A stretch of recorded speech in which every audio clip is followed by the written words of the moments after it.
Орусияда Wildberries'tin кампасында рейд жүрүп 21 мигрант кармалды.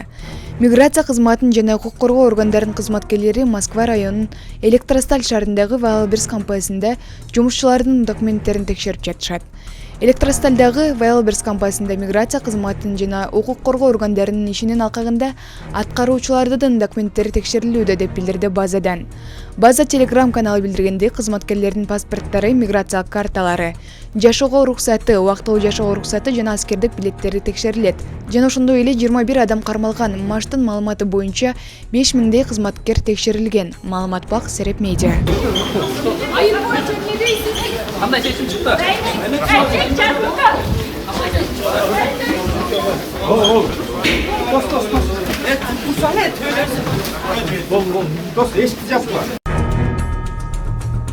Райымбек Матраимов бир айга СИЗОго киргизилди. Бүгүн 27 мартта Бишкектин 1-май райондук соту бажы кызматынын жетекчисинин Омурдагы орун басары Райымбек Матраимовдун бөгөт чарасын тандады. 1-май райондук сотунун тергөө судьясы Матраимовду 26 апрелге чейин УКМКнын СИЗОсуна камакка алуу түрүндөгү бөгөт чарасын тандады. Белгилесек, Райымбек Матраимов бир күн мурда 3 тууганы Тилек, Исламбек жана Руслан менен бирге Азербайжандан өкмөттүк учак менен өлкөгө алынып келинген. Тилек, Исламбек жана Руслан Матраимовдор тегиргөө амалдарын жүргүзүү үчүн Ошко жөнөтүлдү. Маалымат булак Кактус Медиа. Дагы бир кыргыздын жаш баатыры Крокустагы каргашалуу окуяда 1000ден ашуун адамды сактап калган белек. Москвадагы Крокус Сити холдогу кандуу окуяга күбө болгон белек аттуу баланын ал учурду айтып берип жаткан видеосу интернет желесине тарады. Ал жүздөгөн адамдардын өмүрүн сактап калган кыргызстандык Ислам Халиловдун досу экенин белгилеп, ал күнү аны менен бирге болгонун айтты.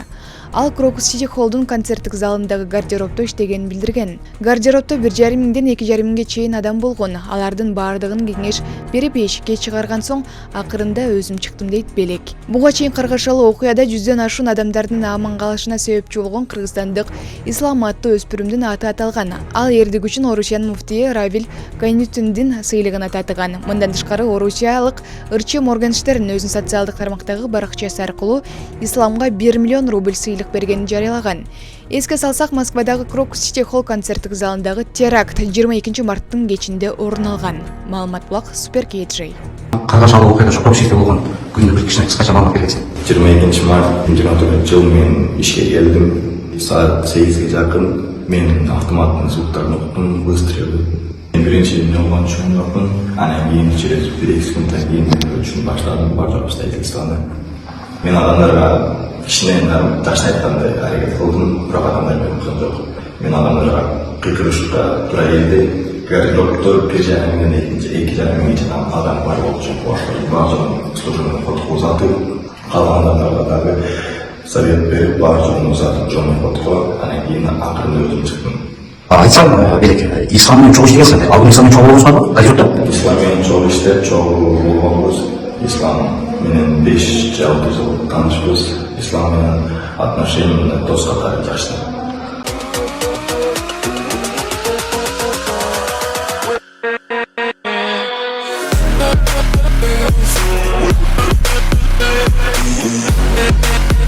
Yeah.